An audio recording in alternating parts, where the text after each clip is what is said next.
आख्यान YouTube channel में सभी सत्संगी जनों का एवं प्रबुद्ध श्रोताओं का स्वागत है। सभी का अभिनंदन है। सभी को प्रेम पूर्वक जय शिव। मुंडक उपनिषद में जो कर्म कांड के बारे में जो पिछले आख्यान में चर्चा हुई और जो प्राण यज्ञ या ब्रह्म यज्ञ की चर्चा हुई, इसके बाद में जो है अंगिरा ऋषि कहते हैं कि जो है ये जो कर्म कांड हैं ये वास्तविक सुकृत नहीं है। सुकृत तो है लेकिन वास्तविक नहीं। वास्तविक सुकृत मतलब उससे जो अक्षय आनंद, जो समस्या हमेशा के लिए दुख मिट जाए, वो इनमें नहीं है। तो उसी का जो है आगे वर्णन है। आख्यान आरंभ करते हैं कि ओ असतो मा सद्गमय तमसो मा ज्योतिर्गमय मृत्योर्मामृतं गमय। हे परम गुरु परमात्मा, हमें असत्य से सत्य की ओर ले चलो, अंधकार से प्रकाश की ओर ले चलो तथा मृत्यु से अमरता की ओर ले चलो।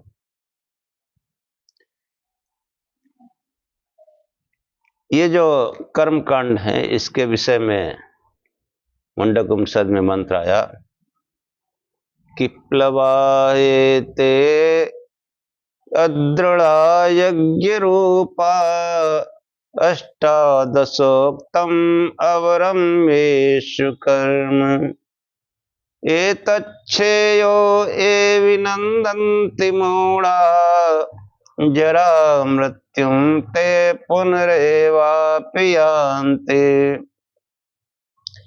यज्ञ के विषय में जो याज्ञिक लोग, जैसा ऊपर कहा गया, कहते हैं कि जो है प्लवाहियते अद्रा यज्ञ रूपा। ऋषि का कथन है, अंगिरा ऋषि कहते हैं कि यज्ञ रूपी यानी यज्ञ या कर्म कांड रूपी यज्ञ जो है, ये जो बेड़े हैं, बेड़े मतलब भवसागर पार करने के लिए, दुख सागर पार करने के लिए ये बेड़े जो है अदृढ़ हैं। प्लवा मतलब बेड़े, नाव। ये नाव जो है ढीली है, अदृढ़ है, ये भवसागर पार नहीं करा सकती। प्लवा ये ते अदृढ़ यज्ञ रूपा, जो यज्ञ याग है, कर्म कांड है, ये दृढ़ जो है नहीं है। अष्टादशोक्तम अवरम येषु कर्म, कि ये जो 18 प्रकार के कर्म कहे गए हैं, ये जो है ये अवर है। अष्टादशोक्तम अवरम, अवर मतलब श्रेष्ठ नहीं है। अवर, हाँ, जैसे अवर अभियंता होता है, सहायक अभियंता होता है, ऐसे अधीक्षण अभियंता होता है, मुख्य अभियंता होता है। तो अभियंता, अवर शब्द अभियंता से हमने सीखा कि अवर मतलब जैसे अभियंताओं में सबसे शुरुआत अवर अभियंता से होती है, जिसको हम लोग साधारण भाषा में जेई कहते हैं। तो सुकृत की प्रारंभिक अवस्था है कि जो यज्ञ याग हैं, इनका यही प्रयोजन है कि हम उस आत्मज्ञान के लिए अपने अंदर यज्ञ, उस प्राण यज्ञ की जो पहले अभी वर्णन आया, उसकी ओर प्रेरित हो जाए, वो करने लगे कि प्लवाहियते अदड़ा यज्ञ रूपा अष्टादशोक्तम अवरम येषु कर्म। ये जब जो कर्म है कि ये भवसागर को पार करने के लिए यज्ञ रूपी प्लव यानी नाव, ये यज्ञ आदि के बेड़े अदृढ़ हैं। अदृढ़ मतलब ढीले हैं, बिल्कुल ढीले हैं। ये अपरा विद्या है, विद्या क्या, ये अविद्या है। जैसा कि हम लोग अपरा विद्या और अविद्या के विषय में पहले चर्चा कराए कि जो है एतच्छेयो, इन यज्ञ कर्मों को, यज्ञाद कर्मों को ही जो श्रेष्ठ मानते हैं, अभिनंदन, और जो आनंद मनाते फिरते हैं, हाँ, कि हमने तो सब कुछ कर लिया, सतचंडी यज्ञ, चंडी यज्ञ, और वो चारों धाम हम घूम आए, हाँ, सभी शक्तिपीठ हो आए, हाँ, 12 ज्योतिर्लिंग हो आए, अब हमको क्या बाकी रहा। हाँ, ऐसा आनंद मनाते घूमते हैं कि एतच्छ्रेयो ये विनंदन्ति मूढ़ा, इनको ही जो श्रेष्ठ मान करके आनंद मनाते फिरते हैं। जरा मृत्युम ते पुनरेवापयांति, वे जरा और मृत्यु में बार बार फंसते हैं, उससे छूट नहीं सकते, वो बार बार बंधन में फंसते हैं। हाँ, एतच्छ्रेयो ये विनंदन्ति मूढ़ा, मूढ़ लोग हैं वो, जो इन्हीं यज्ञ कर्मों को श्रेष्ठ मानकर आनंद मनाते फिरते हैं। अंगिरा ऋषि कहते हैं कि वो मूढ़ हैं, मूर्ख हैं। एतच्छ्रेयो ये विनंदन्ति मूढ़ा, जरा मृत्युम ते पुनरेवापयांति, ये यज्ञ रूपी वीणे ढीले हैं, इनसे मुक्ति नहीं पा सकता मनुष्य। हाँ ठीक है, लेकिन सोचो कि इनको करके हम मुक्त हो जाएंगे, ऐसा आनंद मनाते फिरते हैं, नहीं। इसी कहते हैं मूढ़ हैं। ये जितने यज्ञ याग हैं, इनका एक ही ध्येय है, इन कार्यों के द्वारा हम उस अपने अंतरात्मा की ओर प्रेरित हो जाएं, वह उसकी खोज में लग जाएं, तभी इन यज्ञ वगैरह का जो है फल है। हाँ, प्लवाह्येते अदृढ़ा यज्ञ रूपा अष्टादशोक्तम अवरम ये सुकर्म। अष्टादशोक्तम, 18 प्रकार के कर्म। 18 प्रकार के कर्म कैसे, कि जो यज्ञ होता है उसमें ब्रह्मा, उद्गाता, अध्वर्य, होता, ये अभी आगे इसका विस्तृत वर्णन आएगा कि ब्रह्मा क्या है और उद्गाता क्या है और अध्वर्य क्या है, होता क्या है, कि ये जो है ये 4 यज्ञ कराते हैं, मुख्य यजमान समझो, और इन सब के 3-3 सहयोगी होते हैं। तो ये ब्रह्मा, उद्गाता, अध्वर्य और होता, इनके 4 सहायक, कुल 3-3 सहायक, कुल मिलाकर 16 हो गए, और यजमान और यजमान की पत्नी, कुल मिला के 18। ये 18 मिलकर जो कर्म करते हैं उसी को कहा गया अष्टादशोक्तम अवरम ये सुकर्म। ये कर्म जो है वो अवर है, श्रेष्ठ नहीं है। इनको जो श्रेष्ठ मानते हैं और आनंद मनाते फिरते हैं, वे बार बार जरा और मृत्यु के चक्कर में बनते हैं, बंधन में पड़ते हैं, मुक्त नहीं हो सकते।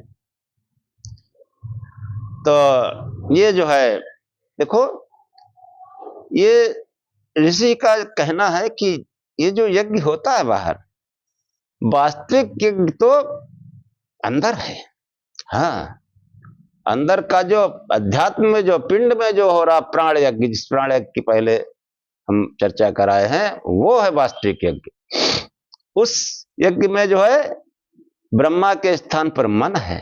हाँ, मन ही सब कुछ करता है, और अध्वर्य के स्थान में वाणी है। हाँ, आगे विस्तार से जो है छांदोग्य उपनिषद में आएगा इसका वर्णन, कि अध्वर्य होता और ये सब वाणी से काम होता है। तो ये जो है, ये कर्म जो है, मतलब इन कर्मों का ध्येय यही है कि हम जो है अध्यात्म में, जो है वास्तविक अध्यात्म में यज्ञ शुरू हो जाए। हाँ, अगर मतलब जो है इन्हीं कर्मों में लिप्त हैं, तो फिर ऋषि आगे कहते हैं कि अविद्यायामंतरे वर्तमाना स्वयं धीरा पंडित मन्यमाना जंगन्यमाना पर्यन्ति मूढ़ा अंधे नैव नियमाना यथा अंधा। कि जो यज्ञ कराते हैं जो आचार्य, हाँ बहुत से हमने आचार्य देखे, वो क्या मंत्र पढ़ते हैं, उसका क्या तात्पर्य है, किस देवता से कैसा संबंध है, कोई विरला ही जानता होगा। हाँ, आपको कर्मकांड मंत्र सुनाया था, गणानांत गणपति गंगा में, देखो कैसा कैसा गणेश बना रखे। हाँ, गणानांत गणपति गंगा में, प्रियनांत प्रियपति गंगा में, ऐसे ही सब जो कुछ बोलते हैं उसके बारे में कुछ नहीं जानते। तो अविद्यायाम अंतरे वर्तमान, अविद्या में पड़े हुए हैं, स्वयं धीरा पंडित मन माना, स्वयं को बहुत ही धीर और ज्ञानी समझते हैं। अधिकांश जो है ये पूजा पाठ कराने वाले पुरोहित और धर्माचार्य, ये जो है अविद्या में रत हैं। अविद्या मतलब धन दौलत इकट्ठी करने में लगे हैं वो, और स्वयं धीरा पंडित मन माना, स्वयं जो है अपने को धीर समझते हैं, पंडित कहते हैं, ऐसा मानते हैं। और जंगन्य माना पर्यंत मूढ़ा, ऐसे मूढ़ लोग फिर ठोकरें खाते हैं, धक्के खाते हैं। जंगन्य माना पर्यंत, ठोकरें खाते हैं, ठोकरें खाते हुए संसार में रहते हैं। और ऐसे रहते हैं कि अंधे नहीं माना था अंधा, जैसे अंधा अंधे को रास्ता दिखा रहा। हाँ, अध्यात्म विद्या के बारे में तो स्वयं कुछ पता है, और जो स्वयं पता नहीं तो अपने शिष्य को क्या बताएंगे, उनको भी वही पाखंड सिखाएंगे। ऐसे रहते हैं जैसे अंधा अंधे को रास्ता दिखा रहा है। अविद्या में रत है, किसी तरीके माल इकट्ठा हो, धन दौलत इकट्ठा हो। अविद्यायाम अंतरे वर्तमाना, स्वयं धीरा पंडित मन माना, ज्ञान कहीं दूर दूर तक नहीं, अविद्या में रत और स्वयं को धीर पंडित ज्ञान मानते हैं। हाँ, और धक्के खाते हैं। जंगन्य माना पर्यंत मूढ़ा, बार बार मूढ़ शब्द का प्रयोग किया है उपनिषद में, कि मूर्ख लोग हैं और ऐसे रहते हैं जैसे अंधा अंधे को रास्ता दिखा रहा। आगे कहते हैं अविद्यायाम बहुधा वर्तमाना वयम कृतार्था इत्यभिमन्यन्ति बाला, यत् कर्मणो न प्रवेदयन्ति रागात् तेनातुरा क्षीण लोकाश्चवन्ति। भिन्न भिन्न प्रकार से अविद्या में पड़े हुए, अविद्याया बहुधा वर्तमान, बहुधा मतलब बहुत कोई एक आधा मिल जाए, वरना सभी जो है वो उस अविद्या में रत है। हाँ, अविद्या धन दौलत इकट्ठा करने में रत है, ऐश्वर्य सांसारिक संपत्ति बढ़ाने में रत है। अविद्यायाम बहुधा वर्तमाना, अविद्या में रत, और वयम कृतार्था, हम कृतार्थ हो गए, धन्य हो गए, हमने सब यज्ञ कर लिए, सब तीर्थ कर लिए, सभी पुराण सुन लिए। वयम कृतार्था, हम कृतार्थ हो गए हैं। इत्य मनंती वाला, ऐसा जो है अपने को अभिमान से फूले फिरते हैं। बड़े होकर जो है बाला है तो बड़े, लेकिन बच्चों जैसी बुद्धि, बच्चों जैसी बातें करते हैं। सब तीर्थ कर ले तो क्या आत्मज्ञान हो गया? किसी के पास पैसा तीर्थ घुमाएगा, चारों धाम घुमाया है, चाहे हज कराए। हाँ, जो भी सभी के लिए बात है, सभी मनुष्य के लिए, चाहे कुछ हो रहा है, अमरनाथ हुआ है, चाहे जितनी भागवत सुनो, चाहे जितना जो है पाठ करो, नवा पुराण, मास पुराण, अगर ये जो है अंदर नहीं खोज शुरू की, वो विद्या असली वो है। प्रकाश स्वरूप से ध्यान। ये जो कर्म कांड की निरर्थकता इसमें बताई गई है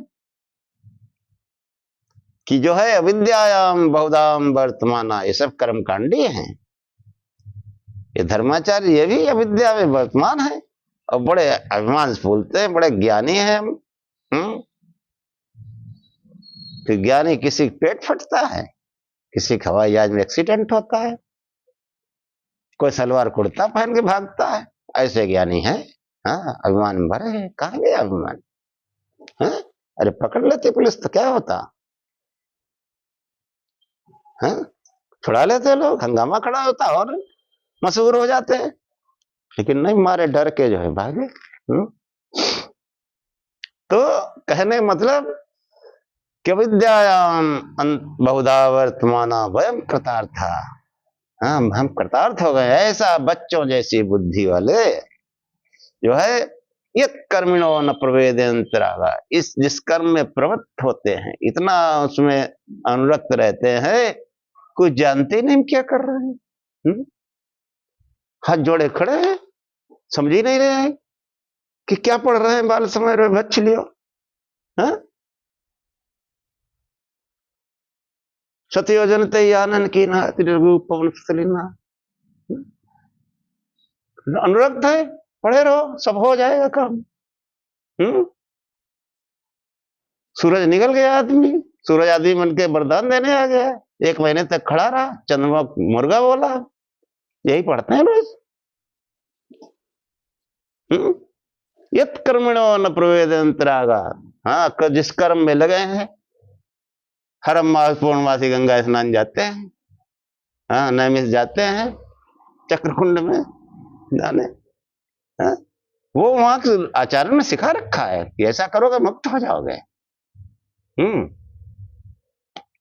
ऐसा करोगे मुक्त हो जाओगे। यत कर्मणो न प्रवेदयंतरागा, जिसमें कर्म में लगे हैं उसमें इतने अनुरक्त रहते हैं कि जानते नहीं हम क्या कर रहे हैं, और ऐसे फिरते हैं कि अंधे न नीमा न थन, जैसे अंधा अंधे को रास्ता दिखा रहा। हाँ, कभी ने कहा है, बड़ा अच्छा तो है लिखा कि जाका गुरु ही अंधरा चेरा खरा निरंद, अंधा अंधी ठेलिया दोनों को पढ़न। न गुरु को आत्मज्ञान है, फिर चेला कैसे होगा? अंधा अंधे को रास्ता दिखा रहा है। अंधा अंधे को रास्ता दिखा रहा है कि जो है अविद्यायाम अंतरे बहुधा वर्तमाना वयम कृतार्था इत मन्यते वाला, यत कर्मिणो न प्रवेदयंतरागात तेना तुरः क्षीण लोकाश्चवंती। इस प्रकार जो है, हाँ, आतुर होकर दीन दुनिया से हाथ धो बैठते। देखो ना, देखो राम रहीम को, रामपाल को क्या हुआ? दीन दुनिया से लोग हाथ फोड़ दे बैठे, लगे रहे वहां श्रद्धा पूर्वक, सोचने में ये क्या कर रहे हैं। जित कर्मिणो न प्रवेदयंतरागात, जिस कर्म में अनुरक्त है उसमें लगे हुए, सोचते ही नहीं क्या है। आसाराम बापू देखो, सभी जगह यही है, सभी जगह यही है। हाँ, कहीं भी जाओ सब जगह यही है। आपको विचार करना होगा कि जो है जिस कर्म में लगे हैं, इतने अनुरक्त हैं, हाँ, इतना सब कुछ हो गया, तब भी कुछ ऐसे भक्त है वो अभी भी उनके गुणगान गा रहे हैं। यत कर्मिणो न प्रवेदयंतरागात तेना तुरा, आतुर होकर इस दीन दुनिया से हाथ धो बैठते हैं और सब तरह नीचे जा गिरते हैं। छीण लोकाश्चवंती। अब देखो आगे क्या कहते हैं कि इष्टापूर्तम मन्यमाना वरिष्ठम नान्यच्छेयो वेदयन्ते प्रमूढ़ा, नाकस्य पृष्ठे सुकृतेन भूतेमं लोकम हीनतरम वा विशन्ति। कि इष्टापूर्तम मन्यमाना वरिष्ठम। इष्टापूर्त मतलब यज्ञ, और जिसे कोई धर्मार्थ कार्य करते हैं, कुआं बावली बना दिए, प्याऊ लगा दिया, कहा जो है इनको जो वरिष्ठ मानते हैं, ये कर्म कैसे, अवर कर्म है, अच्छे कर्म है, सब समाज सेवा बढ़िया है, और लेकिन ये सोचा कि यही सब कुछ है, इसके आगे कुछ नहीं, इससे श्रेष्ठ कुछ नहीं, ऐसे लोग प्रमूढ़, मूढ़ यहां पर आ गया प्रमूढ़, वो प्रमूढ़ हैं, मूर्ख लोग हैं। मुंडकोपनिषद में आप पढ़िए, विचार करिए, बहुत अच्छा उपनिषद है, हर बात ओपन करके रख दी है। इष्ट और आपूर्त, स्रोत, यज्ञ, धर्मार्थ, जो कुआं बावली लोग बनाते हैं, धर्मार्थ कार्य करते हैं, भंडारा करते हैं, तो ये मतलब अच्छे काम है, लेकिन इनको ही सर्वश्रेष्ठ मान लो ना, कि इनको ही जो है मूढ़ लोग इष्टापूर्त को, यानी यज्ञ आदि, दान आदि को सब कुछ समझ बैठते हैं और कहते हैं कि हमने सब अच्छे कर्म कर लिए। इष्टापूर्तम मन्यमाना वरिष्ठम नानच्छेयो वेदयन्ते प्रमूढ़ा। मूढ़ लोग कहते हैं कि हमने जो है इससे श्रेष्ठ कुछ नहीं, हमने सब श्रेष्ठ कर्म कर लिए। नाकस्य पृष्ठे सुकृतेन भूतेम, नाकस्य पृष्ठे, जो वास्तविक सुख है उसकी मानो वे पीठ छुपाते हैं, पीठ छुपाते। अब किसी आदमी पीठ छू के लौट आओ तो उसके बारे में क्या आपको पता है?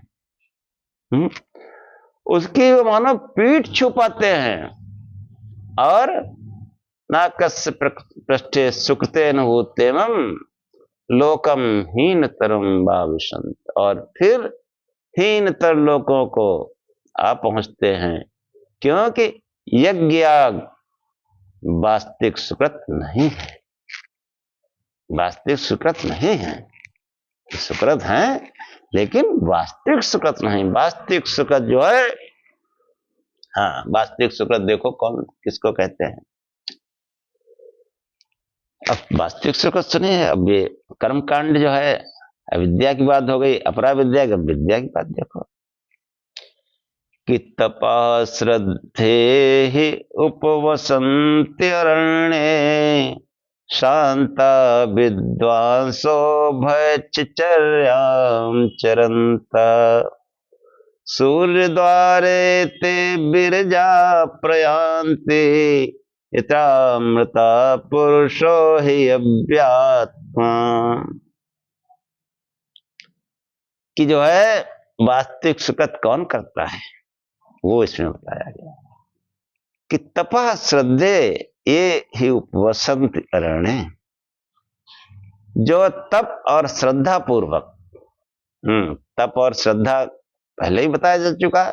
तप कहते हैं शारीरिक साधना, इस शरीर को नियंत्रण करना, और श्रद्धा आत्मिक साधना, आत्मा की तरफ जब प्रकाश स्वरूप ध्यान करोगे तब श्रद्धा होगी, वरना श्रद्धा नहीं होगी। श्रद्धा होती तो फिर एक दर्जन भर फोटो थोड़े होते हमारे। आत्मा की खोज कोई करता है तो उसमें ऐश्वर्य आनंद सब बढ़ता ही चला जाता है, क्यों दूसरी तरफ झांके हो। और शारीरिक साधना वो भी जरूरी, शरीर नियंत्रण हो तभी तो सुख मिलेगा। कठोरता से ध्यान करो, शरीर नियंत्रण में आ जाएगा।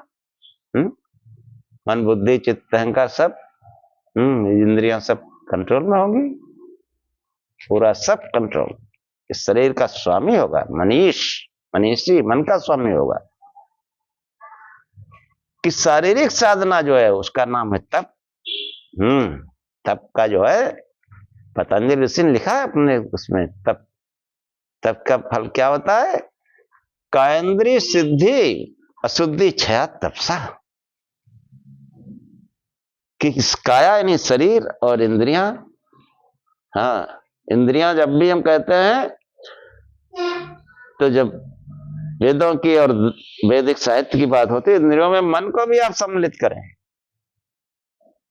कि काया और मन सहित समस्त इंद्रियों पर जो सिद्धि प्राप्त हो जाती है। मन जहां लगाओगे वहां लगे, जहां नहीं लगाओगे नहीं लगेगा। तो कायेंद्रिय सिद्धि अशुद्धि क्षया, जो मन में अशुद्धियां हैं, विकार हैं, विषय हैं, उनका क्षय हो जाता है तपसा, तप के द्वारा। तो तप और श्रद्धा पूर्वक कि जो है तपः श्रद्धे ही वसंत अरण्य, जो अरण्य में, अरण्य मतलब जंगल, लेकिन विद्वानों ने जंगल जो है नहीं कहा, जंगल मतलब एकांत में। ये जो आत्मिक साधना, शारीरिक साधना एकांत में की जाती है, जहां कोई हलचल न हो, शोरगुल न हो। इसीलिए जो है प्रातःकाल जल्दी उठो भाई, ब्रह्म मुहूर्त में उठो, अमृत वेला में उठो और अपना जो है दैनिक कार्य करके ध्यान करो। यही अरण्य है, एकांत में। और जंगल में जाओगे तो वहां तो वो जंगली जानवर नहीं करने देंगे, तमाम परेशानियां हैं। किसी समय जंगलों में सुविधा थी तो कर भी सकते थे, लेकिन अब नहीं, जंगल बहुत कम हो गए। तो घर में ही कहीं भी जहां एकांत स्थान हो वहां पर साधना करें। तपास देह वसंत अरण्य। और एक और भी अर्थ है योगियों ने किया, अरण्य, अरण्य मतलब वो जो, अरण्य मतलब जो है सहस्त्रार, अरण्य मतलब मस्तिष्क सहस्रार, यानी ये जो ब्रह्मरंध्र है यहां पर ध्यान करने का। यहां पर दो शक्ति केंद्र है, अरण्यन, यहां भी दो ही हैं।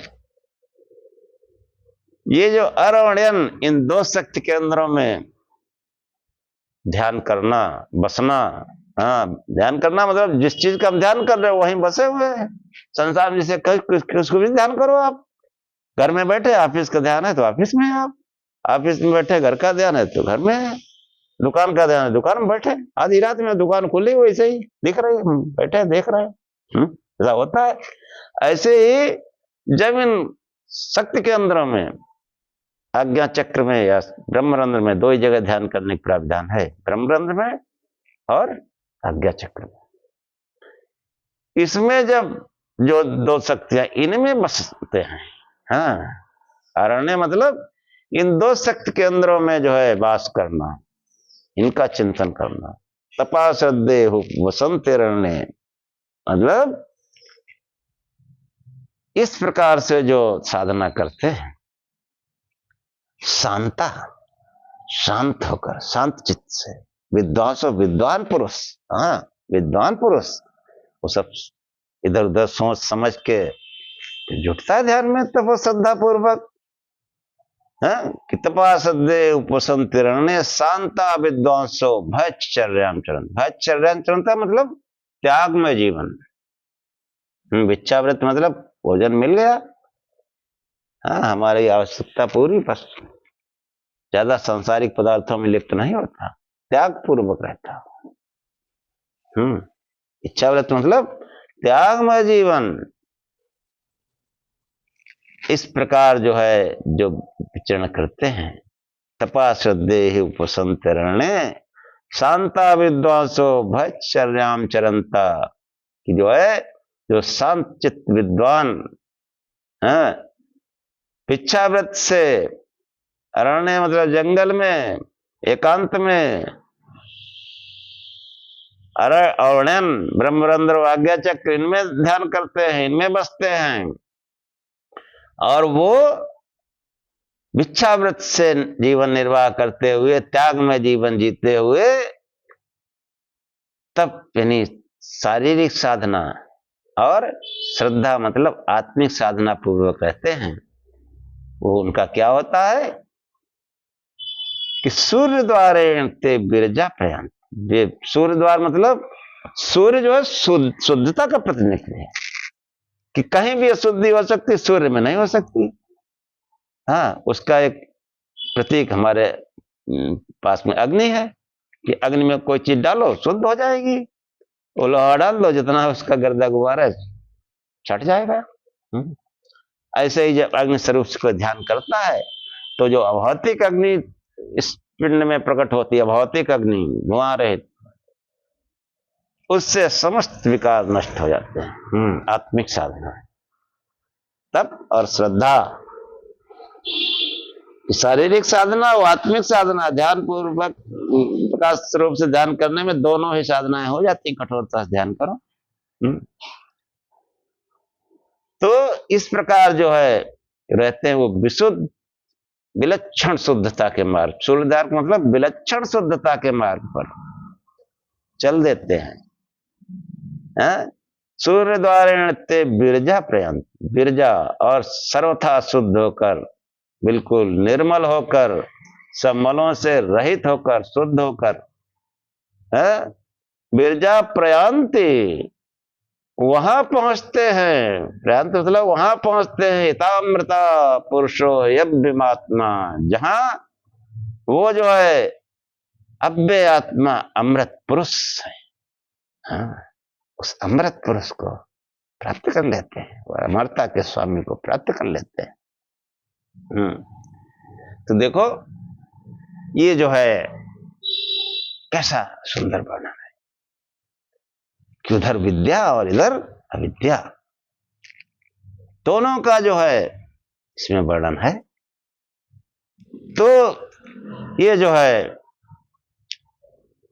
कैसे ये होता है, किस प्रकार के लोग ऐसा करते हैं, आगे मंत्र में समझाया गया कि परीक्ष लोकान कर्म चित्तान ब्राह्मणो निर्वेद मायन्नास्ति कृता कृतेन सविजानार्थम गुरुमेवाधिगच्छति समित्पाणि श्रोत्यम ब्रह्मनिष्ठम। कि देखो यहाँ गुरु का वर्णन आया, कैसा गुरु होना है ये भी बताया है। कि तपा मतलब परीक्ष लोकान कर्म चित्तान ब्राह्मण, चित्त से ब्राह्मण, चित्त से ब्राह्मण, ब्राह्मण मतलब जिसकी निष्ठा ब्रह्म में है, जिसकी ब्रह्म को जानने की इच्छा है, वही ब्राह्मण है। जिसके चित्त में उस ब्रह्म ज्ञान का विचार है, उस परमात्मा को जानने की इच्छा है, उस ईश्वर को जानने की इच्छा है, ऐसा जो है चित्त से ब्राह्मण मनुष्य। देखो चित्त से ब्राह्मण आया कि परीक्ष लोकान कर्म चित्तान ब्राह्मणों, कि चित्त से ब्राह्मण मनुष्य वो परीक्ष लोकान कर्म, लौकिक कर्मों की परीक्षा करता है। लौकिक कर्मों की परीक्षा करता है और निर्वेद मायन न अकृता करते हैं। कि वो निर्वेद मायन नास्ति अकृता करते हैं। ये जो कृत है, कृतेन मतलब कृत के द्वारा, कृत मतलब यज्ञ के द्वारा, धर्मार्थ कार्यों के द्वारा, ये सब कृत हैं और परमात्मा अकृत है। तो वो जान जाता है कि इस कृत से जो है अकृत को नहीं पाया जा सकता है, अकृत को अकृत से ही पाया जा सकता है। बहुत गंभीर बात है कि वो जो विद्वान व्यक्ति है वो इन लौकिक कर्मों की, यज्ञ धर्मार्थ कार्यों की परीक्षा करता है, और फिर वो निर्वेद मायन मतलब सकाम कर्मों से वो विरक्ति को, वैराग्य को प्राप्त होता है। क्योंकि वो जानता है कि इन सकाम कर्मों से, कर्म कांड से वो परमात्मा नहीं पाया जा सकता। निर्वेद मायन नस्त अकृता कृतेन, वो जो है परमात्मा अकृत है, नित्य है, सनातन है, जिसकी उत्पत्ति नहीं, विनाश नहीं, उसे कृतेन, कृतेन मतलब अनित्य कर्मों से। ये जो है अनित्य कर्म है। आप कोई कुआं बावली बनवा दो, कल को नहीं रहेगा। कुछ भी भंडारा करो, आज भंडारा कर लो, कल नहीं रहेगा। तो वो जो है उस अकृत को जानने के लिए, तद विजानार्थम, उस अकृत को जानने के लिए गुरु में वादिगच्छति, सगुरु में, वह जो है गुरु के पास, आचार्य के पास जाता है। कैसे आचार्य के पास? एक तो समित पाणी, हाथ जोड़कर यानी विनम्रता पूर्वक। दूसरा अर्थ क्या है कि हाथ में समिधा लेकर। पहले प्राचीन परंपरा थी कि गुरु के यहाँ जो कोई जाता था ब्रह्म ज्ञान के लिए तो वो उसका यज्ञोपवीत कराते थे। अभी जो संविधा जरूरत पड़ती थी, संविधा लेके जाते थे बहुत लोग।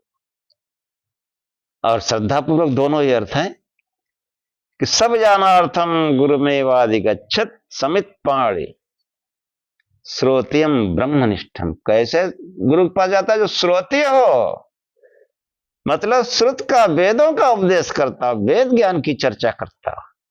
ये पाखंड नहीं, वेद ज्ञान की चर्चा करता हो, ऐसे गुरु के लिए निर्देश है। और ब्रह्मनिष्ठम, वेद ज्ञान भी की चर्चा करता हो तो भव्य दिव्य आश्रम न बना रहा हो, दौलत में न जुटा हो। ब्रह्मनिष्ठ, ब्रह्म में उसकी निष्ठा होनी चाहिए। है? जिसका भव्य दिव्य आश्रम बना, 600 शौचालय बने, एशिया का सबसे बड़ा, वो किस हिसाब किताब में रहेगा कि वो ब्रह्म ज्ञान करेगा? करोड़ों और वो संपत्ति है तो उसका लेखा जोखा रखेगा कि वो ब्रह्म ज्ञान करेगा।